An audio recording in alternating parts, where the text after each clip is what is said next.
Hola queridos amigos, vamos a iniciar con nuestro tema, vamos a continuar con nuestro tema. Nos habíamos quedado aquí, si mal no recuerdo, conectar el computadora. Este, Hay que decir que estábamos en esta transición cuando en el siglo sexto Babilonia va a parecer omnipotente porque el dominio es total. Entonces, cuando se da la deportación de los judíos, son uno de tantos pueblos. La política babilonia era precisamente hacer esclavos, llevarlos a sus ciudades, ponerlos allá a habitar y hacerlos esclavos. Sin embargo, desde esta perspectiva, los judíos que eran muy nacionalistas, pues en el exilio, de alguna manera como que reforzaron su nacionalismo. De tal suerte que nosotros podemos recordar ese bello salmo, ¿verdad? Cuando están junto a los ríos de Babilonia. Y dice, cuando estábamos junto a los ríos de Babilonia, se nos acercaban y nos decían, cántenos un canto al Señor. Pero ¿cómo vamos a cantar en tierra extranjera? Y luego aparece como una maldición. Ah, que se me seque la mano derecha, que se me pegue la boca al paladar, si me olvido de ti, Jerusalén. O sea, toda esta situación reflejaba esta, ese nacionalismo tan fuerte que tenía el pueblo y que pues tenía su anhelo de volver a Jerusalén. Aclaro este punto. El anhelo estaba de aquellos uh, que habían conocido la gloria, el esplendor de Jerusalén, no de la mayoría. O bueno, no quizá espontáneamente de la mayoría. Ahorita explico por qué espontáneamente, aclaramos, ¿verdad? Bien, va a aparecer poco a poco, o bueno, ya después de unos 40 años más o menos, Ciro. Ciro, que en la Biblia aparece como Koresh Hagadol. ¿Quién es Koresh Hagadol? Ciro el Grande. ¿Verdad? Se cree pues que este señor era hijo de un rey persa y su esposa era Meda. Los persas pues vivían en esta región sur y los medos vivían en la región norte. Vamos a ver el mapa para que nos ayude a ubicarlo. El sur, aquí tenemos Artajerjes, muy bien. El sur es aquí está, Persia, esta parte, ¿verdad? La parte sur, y la parte norte media. La parte sur, una de las ciudades más importantes, la capital, Persépolis, la parte norte, Ecbatana. Recuerdan que les mencionaba que se grabara muy bien esta parte. Bueno, entonces aquí tenemos estas dos ciudades, estas dos regiones.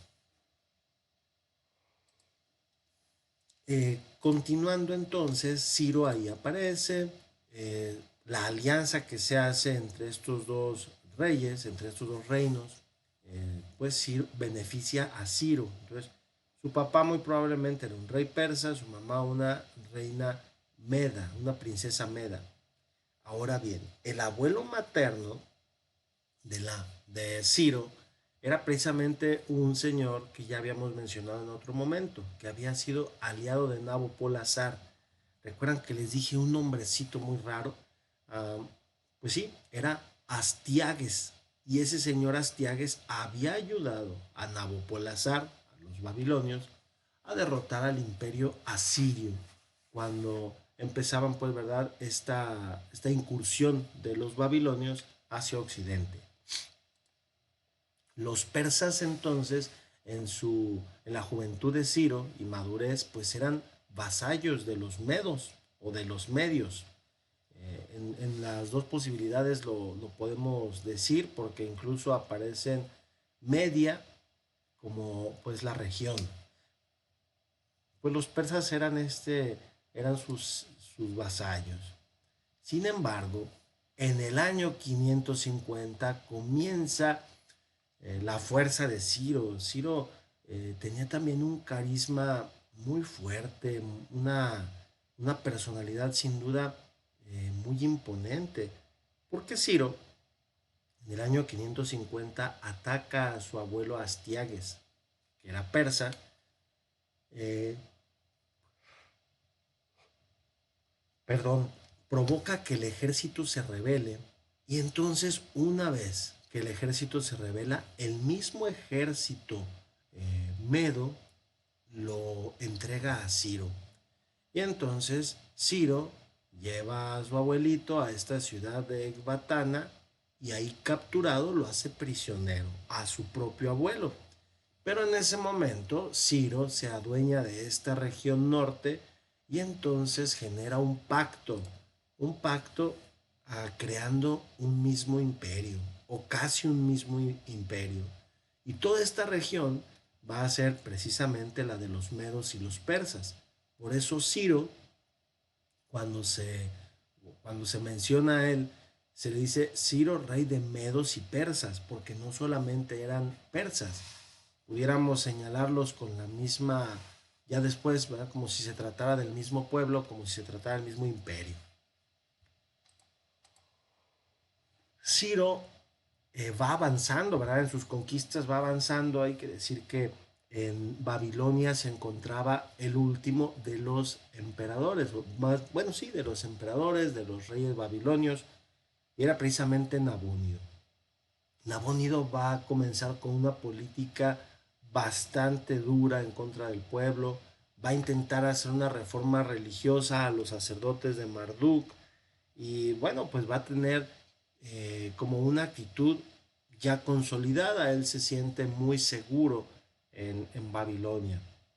Pero la situación no es tan sencilla, porque los sacerdotes de Marduk, una vez que reciben la visita de Ciro, pues lo apoyan. Están en contra de las reformas de Nabónido, que eran bastante crueles. Entonces, al apoyar a Ciro, son ellos mismos los que de alguna manera favorecen que Ciro se quede en Babilonia, que Ciro conquiste Babilonia. Y lo que llama la atención es que la conquista de Babilonia se da sin problemas. Pareciera, y a eso me refiero con que Ciro tenía mucho carisma, pareciera que llegaba y que los pueblos se rendían con mucha facilidad. Entonces, conquista Babilonia. Eh, bueno, antes de que muera hay varias cosas aquí. Dejen ver si no puse alguna otra. No, no la puse. Entonces, ahorita les digo qué pasó.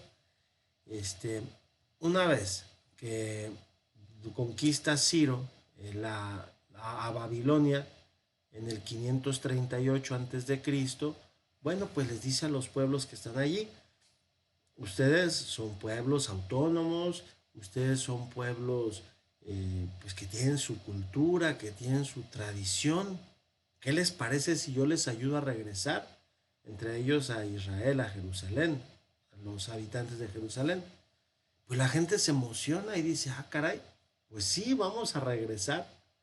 Entonces, en el 538, Ciro firma un decreto que se conocerá precisamente como el Edicto de Ciro. El Edicto de Ciro, en el cual permite la repatriación de todos los que en su momento eran esclavos.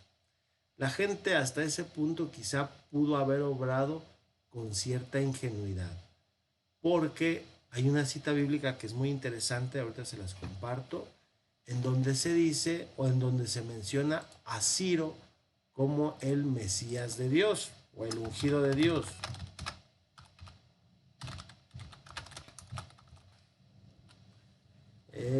Ahorita vamos a ver, Isaías 45:1. Ahí lo vamos a encontrar Isaías 45:5 también. Vamos a ver, Isaías 45:1.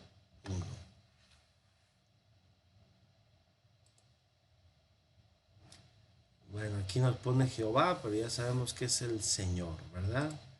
Si así dice el Señor a su ungido, la palabra ungido es del verbo mashach, que sería Meshiach. Entonces, así dice el Señor a su ungido, a Ciro, al cual tomé yo por su mano derecha para sujetar naciones delante de él, desatar lomos de reyes para abrir delante de él puertas y las puertas no cerrarán. Y en el 4, bueno, pareciera que está haciendo una alusión a Ciro cuando dice: por amor de mi siervo Jacob y de Israel mi escogido, te llamé por tu nombre, te puse sobrenombre, aunque no me conociste. O sea, pareciera pues que Ciro efectivamente es el elegido del Señor, que Ciro es el llamado de Dios para ejecutar este encargo de regresar. Entonces, ahí es donde digo que el pueblo obró con cierta ingenuidad. ¿Por qué? Porque desafortunadamente el pueblo pensó, pues qué Señor tan buena gente nos está ayudando a regresar a nuestro pueblo, nos va a ayudar a reconstruir el templo, nos va a ayudar a reconstruir la ciudad. Y si era cierto, Ciro tenía todo ese proyecto para ayudar. En el 537 se regresan entonces de Babilonia a Jerusalén. Y aquí pudiéramos decir muchísimas cosas, pero vamos a limitarnos a lo esencial, porque si no, pues ya no vamos a ver nuestro tema de los profetas. ¿Por qué regresan? Tenían estabilidad en Babilonia, tenían seguridad en Babilonia, pudieron haberse quedado ahí tranquilamente, decirle a Ciro: no, yo no quiero regresar, aquí nos quedamos, aquí tenemos casa y todo. ¿Cuál es la razón para regresar? Pónganse a pensar de alguna familia que esté viviendo en alguna otra parte que no sea su pueblo, su país, y al estar viviendo fuera, pues ya compra una casa, ya tiene estabilidad financiera, ya tiene pues que un carro, que pues también cultura, ¿cómo se puede decir?, de ese otro país, trabajan allí, etcétera, etcétera. Entonces, ¿cómo se entendería que estas personas dejen todo y se regresen a su pueblo? Sin nada, a reconstruir desde ceros. Aquí hay ¿cómo se puede decir? Una influencia muy determinante. ¿Recuerdan ustedes quiénes fueron los que favorecieron la reforma del 622 a.C. de Josías? Pues eran los sacerdotes de Israel. Aquí ¿cómo se llama? En el exilio, tenemos la presencia de sacerdotes. Pero recuerden ustedes lo que dijo el profeta Ezequiel, cuando en el capítulo 1 o 2, en los primeros capítulos, para no echar mentiras, en el primer capítulo relata la visión del carro de Dios, ese que parece platillo volador. Y un poco después dice: la gloria del Señor salió del templo. Antes de ser destruido el templo de Dios, sale la gloria de Dios. ¿Qué significa eso de la gloria de Dios? Es un eufemismo para decir que no es exactamente la gloria de Dios, sino Dios mismo el que sale de ahí del templo. Y es que el templo de Dios era una especie, o era considerado como una especie de jaula, en la cual en cuanto se construía el templo y en cuanto llegaba Dios a habitarlo, pues se atrapaba, y así garantizaban su favor, su presencia entre ellos, el dominio de otras naciones, el dominio a otras naciones, y pues algo así como medio supersticioso, pero esa era la visión de ellos. Entonces, partiendo desde este presupuesto, desde esta circunstancia, ¿cómo le van a hacer para motivar al pueblo a regresar? Muy sencillo.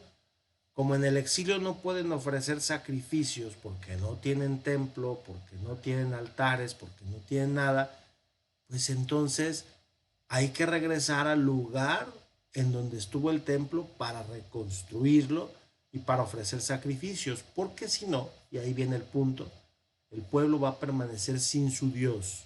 Han roto la alianza, han recibido el castigo merecido. Ahora, ¿qué tienen que hacer? Recuperar a su Dios.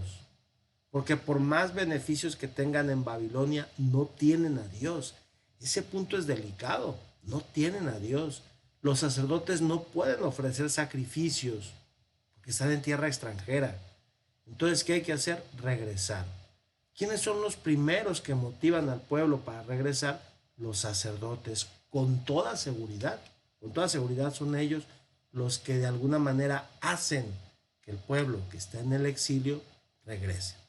Efectivamente, en el 537 regresa el pueblo y bueno, hay una sorpresa, ¿verdad? Recuerdan que habíamos platicado que algunos judíos que estaban en la región sur cuando viene la destrucción huyeron a Egipto.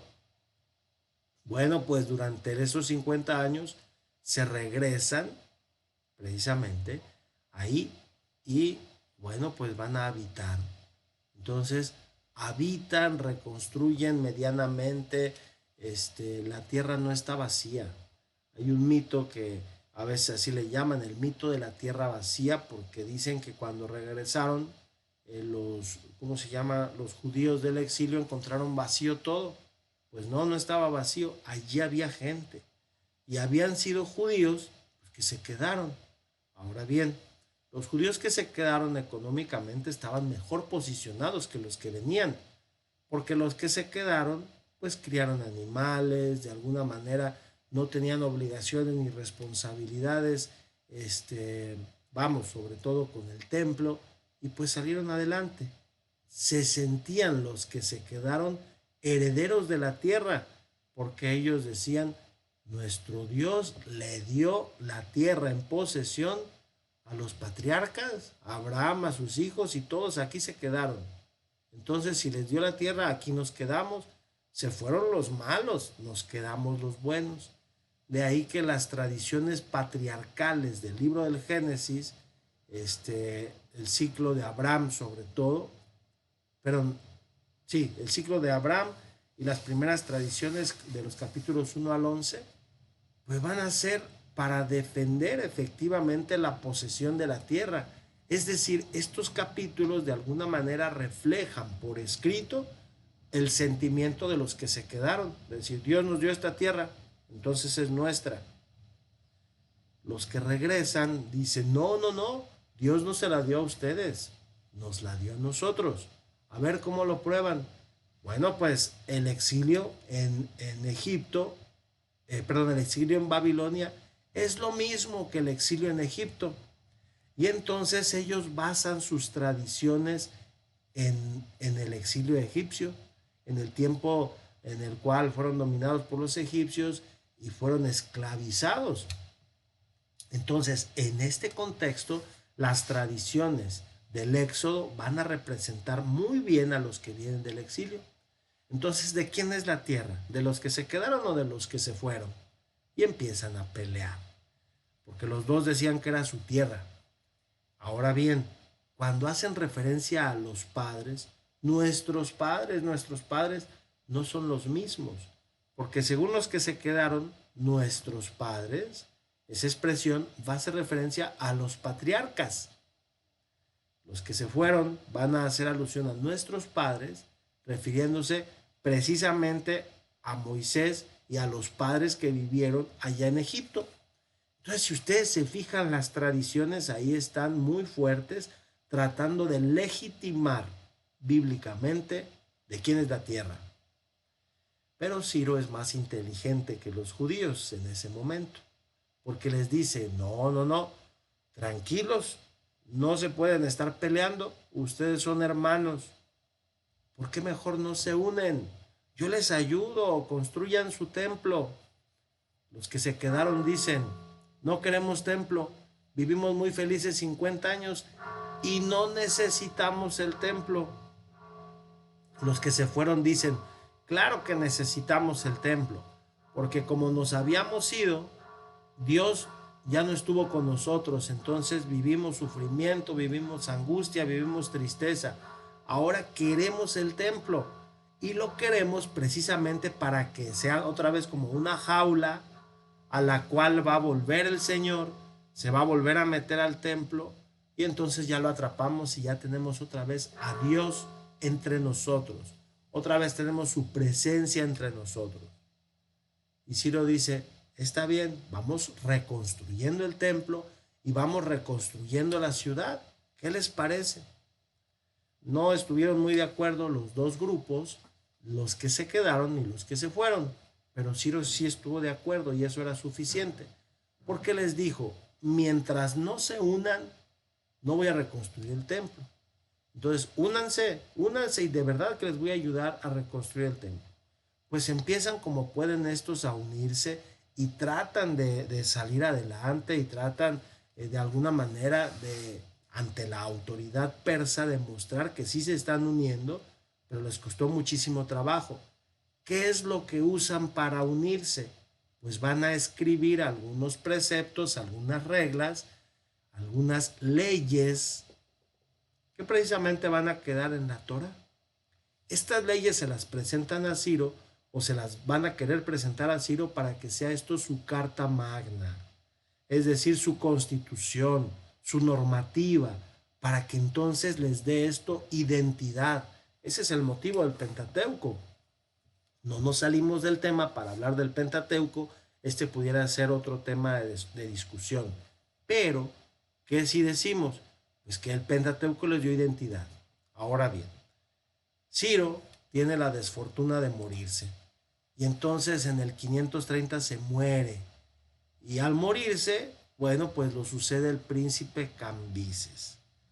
Esa es otra historia también muy triste porque al morirse Ciro, el pueblo se queda en pausa. El pueblo dice, pues no que nos iba a ayudar Ciro a reconstruir, no que íbamos a hacer todo esto. Y Cambises, que tiene un afán más conquistador, se va hacia Egipto. Vamos a ver esto aquí en el mapa para que nos ilustre un poco. En el mapa, aquí vemos cómo, pues primero en Persia estaba Ciro, luego conquista Ecbatana, luego conquista Babilonia y se va avanzando poco a poco a toda esta región. Y ya cuando hace regresar a los que estaban en Babilonia, los hace regresar a Jerusalén, bueno, pues aprovecha precisamente para llegar hasta acá, ¿verdad? Y todo esto iba a ser el imperio persa. Pero Cambises, al ver que todo esto era persa, pues ¿qué dice? Pues vamos a seguirle. Y no solamente llega hasta Jerusalén, sino que continúa hasta Egipto. Entonces Cambises va a ser uno de los artífices de esta conquista, de esta expansión verdaderamente grande. Ahora bien, ¿cuál es el problema con el amigo Cambises? Que llevaba junto con él a Darío. Darío era su capitán. Y Darío, que se viene para acá, pues le ayuda a esta conquista. Ahora bien, ¿cuál es ahora en lo que nos compete el problema? Cambises va a asumir el trono en el 530, pero no más duró 12 años. ¿Y saben qué? Tuvo una política egipcia. Estuvo totalmente abocado a la cuestión de Egipto, a expandirse, a gobernar incluso desde Egipto, y poco le importa el resto del imperio. Eran satrapías en lo que estaba dividido, y entonces pues él solamente recibe informaciones, pero ni siquiera está en Persépolis. Pues allá están sus regentes, sus sátrapas. Entonces él está allá en esta, ¿cómo se llama? En esta lucha en Egipto. Su logro principal es la conquista de Egipto, como ya decíamos, en el 525, después de muchos años de preparación. Pues la resistencia egipcia era muy fuerte, pero lo consigue y también entra en esta genealogía de reyes egipcios. ¿Cuál es la diferencia entre un rey y un faraón? Muy sencillo, el rey es un gobernante egipcio, pero no necesariamente es egipcio. El faraón es, como dicen los españoles, egipcio de pura cepa, egipcio. Y el reino, entonces Cambises entra a formar parte de la línea de los reyes egipcios, no faraones. Bueno, Cambises estaba en Egipto, muy tranquilo, muy feliz, cuando de pronto se da la rebelión en Persépolis, la capital de Persia y del imperio en ese momento. Entonces, cuando se da esta rebelión, piden pues que ya se establezca un rey. Pues acá Cambises estaba muy a gusto en Egipto y no se le veía en Persépolis.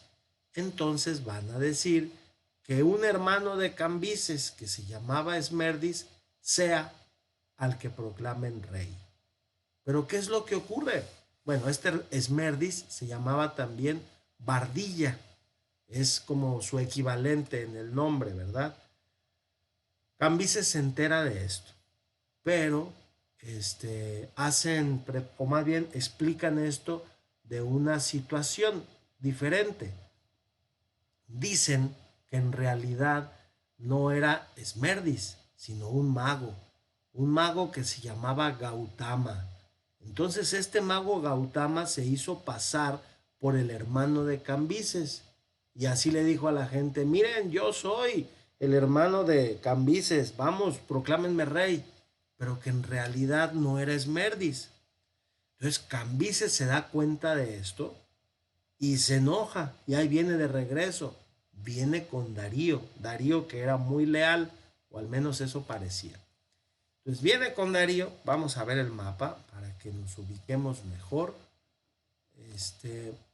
Por aquí. Se viene desde Egipto con Darío, precisamente la idea es llegar a Persépolis y ponerle un alto a este mago Gautama. Y se viene por aquí, va subiendo por aquí y aquí hay un lugar en esta región más o menos que se llama Hamat.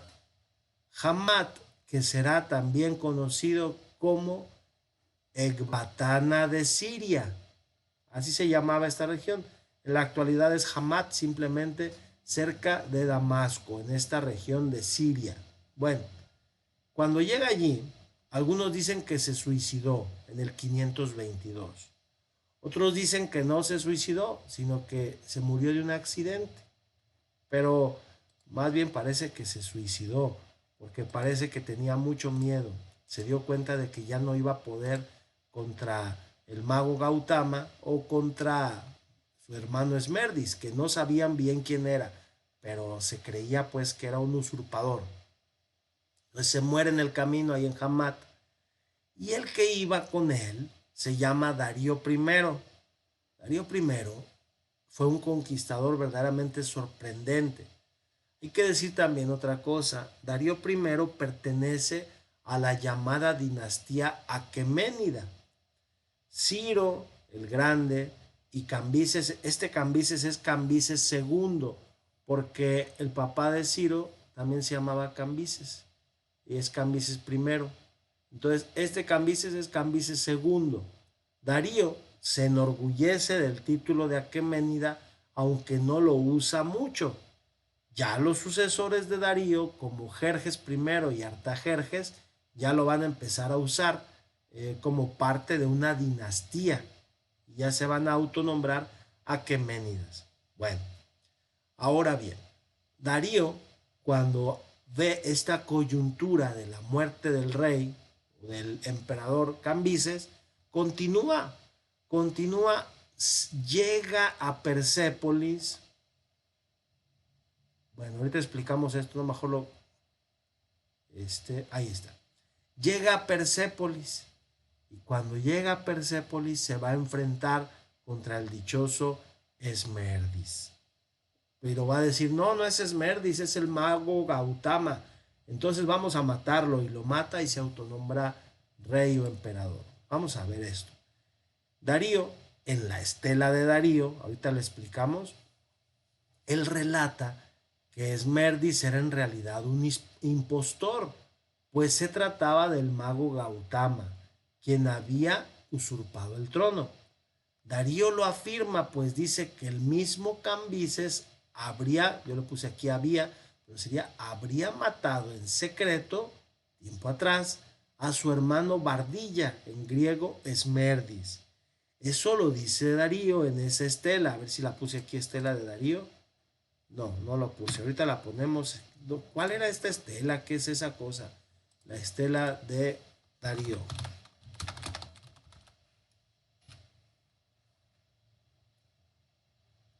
Estela de Darío primero. Inscripción fluyente. Sí. Estela de Darío primero. Muerte de Esmerdis.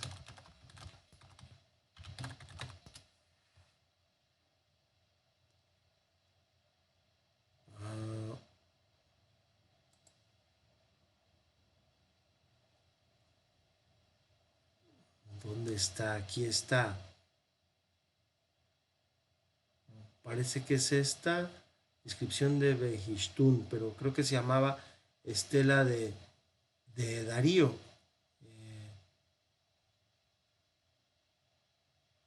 Sí hay una, pero es propiamente una estela en la cual lo relata Darío como tal.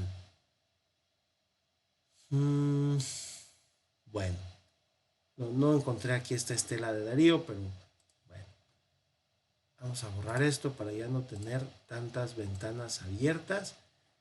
Pero llegando aquí a Persépolis, causa Darío pues la muerte de este mago.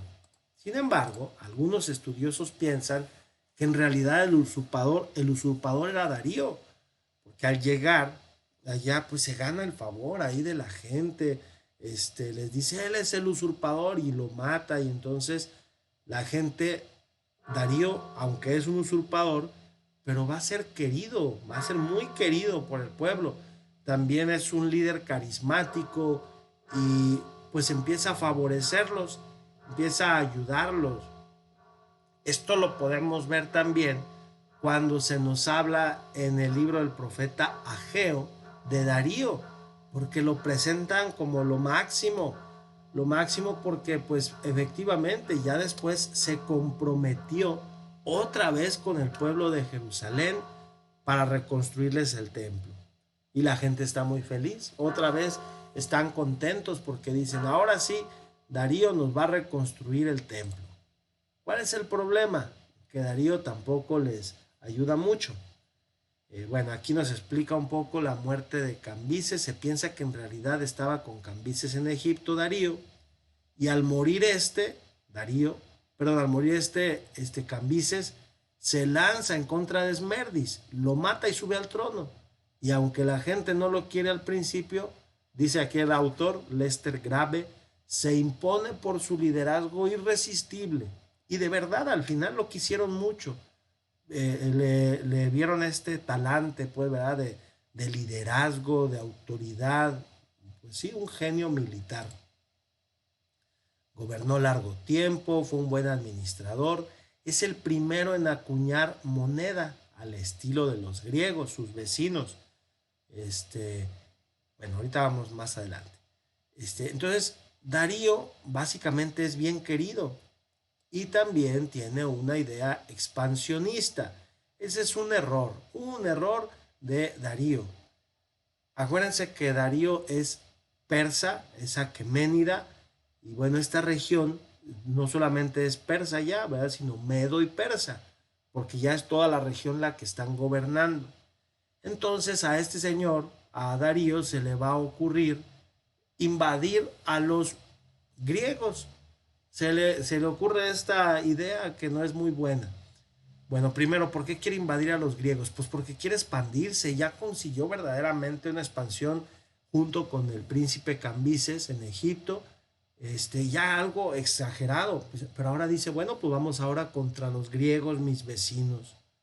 Entonces este Darío es el Darío primero, va a declarar la guerra a los griegos y van a llegar en el año 490 a Maratón, que era una de las costas griegas. Entonces, al llegar a Maratón, los habitantes de la región, los, ¿cómo se llaman? Griegos, salen a recibirlos, pero no con alegría. ¿Y qué ocurrió? Los mataron, derrotaron a los persas. Darío alcanza a huir y se regresa. Y ahí se genera una leyenda en torno a Maratón, porque en la actualidad las personas corren los famosos maratones. ¿Qué es un maratón? Bueno, son 42 kilómetros y algo así, 195 metros, ¿verdad? Bueno, para ser precisos, ahorita lo vemos. Maratón. Maratón. Sí, 42.195 metros. Ahí está. No me equivoqué. 42 kilómetros, 195 metros. Entonces, ¿cuál es la cuestión? Bueno, aquí ya no tenemos el mapa de Grecia, pero aquí regresando a esto, resulta que la leyenda es que, y es leyenda, porque se cree que había un individuo allí que se llamaba Filípides. Y este señor Filípides, cuando ve la derrota de los persas, se va corriendo, en la leyenda, desde las costas de Maratón, que así se llamaba esa playa, hasta Atenas. Y llegó corriendo, pues ya se imaginarán, con una destreza, con una velocidad, con una emoción. Y la gente le pregunta, ¿qué pasó? Cuéntanos. Recorrió esos 42 kilómetros, 195 metros. Y cuando está delante de la gente les grita, les ganamos a los persas. Y ¡pum!, cayó muerto. Entonces, esa es la leyenda, porque algunos otros dicen que en realidad fue corriendo hacia Esparta, precisamente para solicitar el apoyo. Y hay algunas versiones en torno a esto. A Filípides.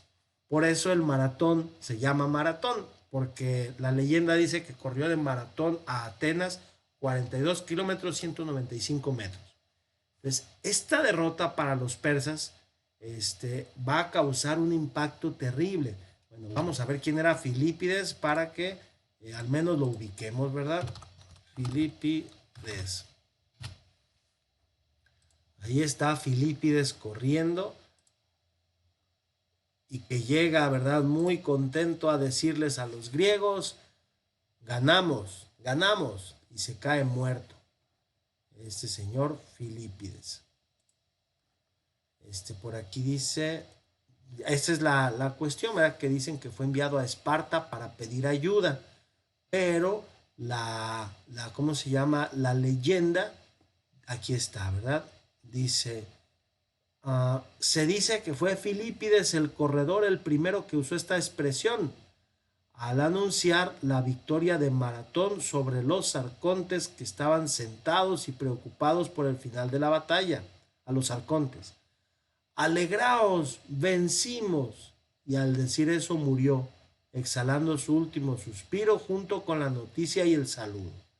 Entonces, esto es un poco impreciso porque se cree que no fue así, pero bueno, es una leyenda muy interesante y también es el origen de pues de este mito, ¿verdad?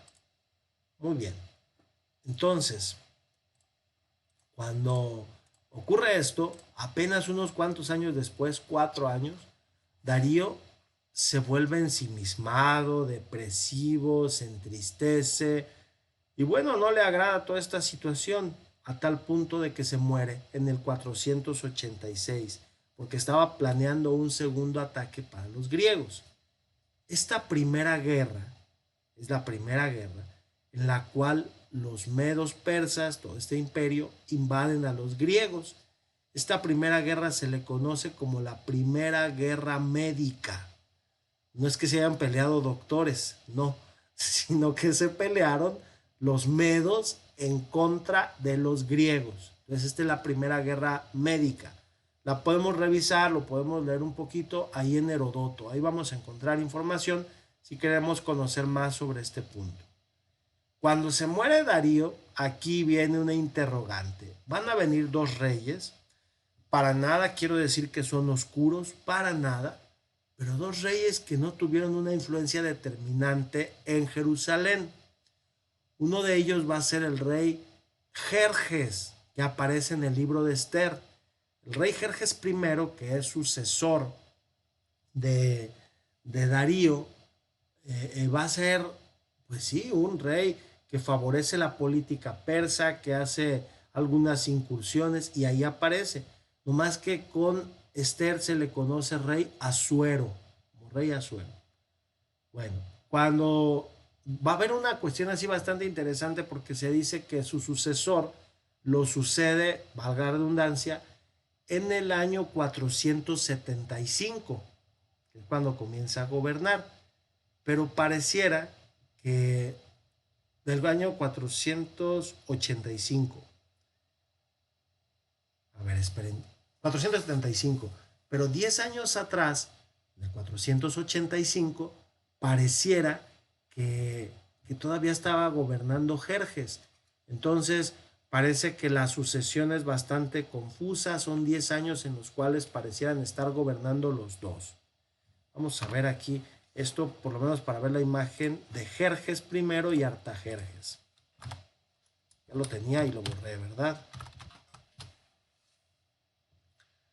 Jerjes primero. Si ustedes se fijan, este sería Jerjes, hijo de Ciro, gobierna desde el 486 hasta el 465. Su sucesor es Artajerjes, pero lo interesante es que dice que comienza a gobernar del 475 al 424. Ojo, y los 10 años en los que se empalmó, bueno, aquí dice, primer año entero que reinó fue el 465. Este fue Artajerjes. Bueno, vamos aquí a poner una pausa. Volvemos enseguida. Muy bien, continuando entonces ahora con el rey Artajerjes, yo quisiera señalar de una manera muy puntual esta situación, porque aquí claramente puse yo como una pregunta retórica, ¿verdad? Una vez que se dan las situaciones que van los reyes sucediéndose, nos preguntamos, de una vez que derrotan a Darío y que muere él, pues siguen, ya habíamos dicho, Jerjes primero, y luego después, 10 años antes, sigue Artajerjes. Entonces, con este Artajerjes, también llamado rey Asuero, es con el que nos preguntamos si realmente se construyó el templo. Retomando ahora nuestra clase, perdonen ustedes, pero ha sido bastante ajetreado este día. Quisiera puntualizar algunas cosas de lo que decíamos de Jerjes y Artajerjes. En su momento ya comentaba, pues, que Jerjes es el rey Asuero que aparece con Esther, y Artajerjes aparecerá después en el libro de Esdras. Artajerjes incluso llega a gobernar hasta el 424 a.C., y estamos hablando de que Artajerjes es el que apoya a Esdras y Nehemías, precisamente, a reconstruir, sobre todo a Nehemías, pues, ¿verdad? Que va y le dice, oye, ayúdame a la reconstrucción de las puertas de mi ciudad. Entonces le da el dinero, le da una carta incluso para que vaya con los gobernadores. ¿Y por qué tenía que reconstruir las puertas de la ciudad? Bueno, pudiera considerarse incluso un eufemismo para hablar del templo, ¿verdad? Porque al final el templo desafortunadamente no fue reconstruido. Tristemente, pero no fue reconstruido en ese momento. Entonces, ¿qué fue lo que se logró? Se logró un templecito, y perdona la expresión, pero un templecito de rancho, un templecito muy pequeño. Si nosotros miramos ¿cómo se llama? El libro de Ageo, nos vamos a dar cuenta ahí cuando el profeta dice, bueno, pues aquí está una figura muy importante en tiempos del rey Darío. Hay que recordar, todavía 2 reyes atrás. ¿Quién es esa figura importante? Zorobabel. Zorobabel, que se cree hipotéticamente que era descendiente de David. Pero es algo bastante extraño, no hay una certeza. De hecho, el nombre de Zorobabel es más bien babilonio, ¿verdad? Zoro o Tseru, Babel, semilla de Babilonia. Entonces, como que no es muy preciso el hecho de que sea descendiente de David con este nombre, y ahí se presenta. Por otra parte, el sacerdocio está a manos de un tal Josué. Entonces, el sumo sacerdocio, pues, de ese momento, el templo es un templo pequeñito, insuficiente, y esto es lo que alcanzaron a construir, pues, ¿verdad? Porque no tuvieron los suficientes recursos. Entonces, en este contexto de desolación hasta el reinado de los persas, es cuando nos encontramos con una realidad distinta. ¿Cuál es esa realidad distinta? La identidad de un pueblo que se sentía orgulloso de Dios porque tenía sus grandes monumentos, sus grandes instituciones. Bastaría echar un vistazo a este libro tan bueno del padre Roland de Vaux, que se llama Instituciones del Antiguo Testamento. Se los voy a compartir en la página en el grupo de WhatsApp. Instituciones del Antiguo Testamento, en donde se van relatando todas estas instituciones tan maravillosas que tenía el pueblo. Cuando se acaban las instituciones en el posexilio, nos damos cuenta de que las situaciones de pobreza, de hambruna, de desolación, incluso hasta de falta de fe, porque dicen, bueno, el Señor ya nos abandonó, ya no está con nosotros, y si no está con nosotros, entonces, ¿qué hacemos? ¿Para qué nos esforzamos? ¿Para qué hacemos un culto? ¿Para qué buscamos reconstruir el templo? Y entonces se van dando situaciones bastante tristes, y particularmente los profetas posexílicos van a tener toda una carga emocional en sus profecías. ¿En qué sentido? De ánimo. Ánimo, levántense. Por ejemplo, la lectura de Ezequiel 37 de los huesos secos es una lectura muy vívida, porque dice, me llevó el Señor a una vega y estaba una vega y estaban los huesos ahí secos, áridos. Y el Señor me dijo, profetiza, hijo de hombre. Y comencé a profetizar. Y entonces aquellos huesos que estaban secos con la profecía se empezaron a llenar de nervios. Y entonces les dije, ánimo, el Espíritu del Señor está con ustedes. El Espíritu, el Nefesh de Dios. ¿Recuerdan qué fue lo que insufló el Señor sobre la nariz de Adán? El Nefesh, el Espíritu, el aliento vital. Entonces no se trata de pensar literalmente en unos huesos secos a los que les predica Ezequiel, sino más bien de pensar en un espíritu decaído, en personas que ya no tienen ánimo, en personas que ya no tienen alegría por la vida, en personas a las que ya no les importa que Dios esté con ellos, porque pues están sin Dios y piensan que así van a seguir. Entonces, ¿qué es lo que buscan? Buscan algo básico, algo fundamental para sostenerse. Es decir, buscan, valga la redundancia, fundamentos para creer, fundamentos para su fe. Y si el templo ya no está, entonces, ¿qué tipo de religión se va a dar en el postexilio? Poco a poco irán avanzando estas situaciones. Al final sí se logra reconstruir un templo un poquito más grande gracias a Artajerjes, que sería la dominación aqueménida. Pero después de la dominación aqueménida se va a acabar todo esto. ¿Por qué? Porque en el año 333 llegan los griegos. Llega Alejandro Magno. Después vamos a tener una división, porque ahí vamos a tener a los Seleucidas o a los Seleucos en la región de Siria-Palestina. Y vamos a tener a los Ptolomeos en África, un siglo después. Pero al final fueron las dos dinastías griegas que llegaron pues a Siria, Palestina y África, al norte de Egipto. No nos vamos a meter a este tema. De hecho, aquí en la ¿cómo se llama? En la presentación sí viene Alejandro, los diádocos, etcétera, etcétera. Pero esto ya no nos vamos a meter porque va más allá de los profetas. Bueno, aquí tenemos una foto de Alejandro solamente para ubicarlo, ¿verdad? Alejandro Magno, Alejandro el Grande. Y aquí nos vamos a quedar. ¿Cuál es mi recomendación? Sobre la parte histórica, si alguien tiene interés en profundizar en la cuestión histórica, en la actualidad Verbo Divino ofrece un librito muy pequeño que se llama Atlas Bíblico. Pero ojo, que sea el de Verbo Divino. No estoy haciéndole publicidad a la editorial, pero es un libro que tiene cronología, que viene la historia de Israel, muy sucinta, pero bastante práctica, bastante sencilla, de una forma incluso hasta muy dinámica. Podemos leer el librito, el Atlas, son como unas 50 páginas quizá en un día. Obviamente si queremos retener fechas, si queremos ubicar bien lugares, bueno, pues una repasadita más concienzuda, ¿verdad? Pero sí vale la pena que podamos dedicar un poquito más a eso. Esto solamente que quieran ustedes profundizar. Si ustedes desean profundizar sobre lo que es la cuestión propiamente arqueológica e histórica, que van muy de la mano, les recomiendo mucho los libros de Lester Grave. Lester Grave es un autor fabuloso, ya lo he mencionado muchas veces, es uno de los mejores arqueólogos. Si quieren un libro de divulgación también muy bueno, les recomiendo el libro de Israel Finkelstein con Silverman, se llama La Biblia desenterrada.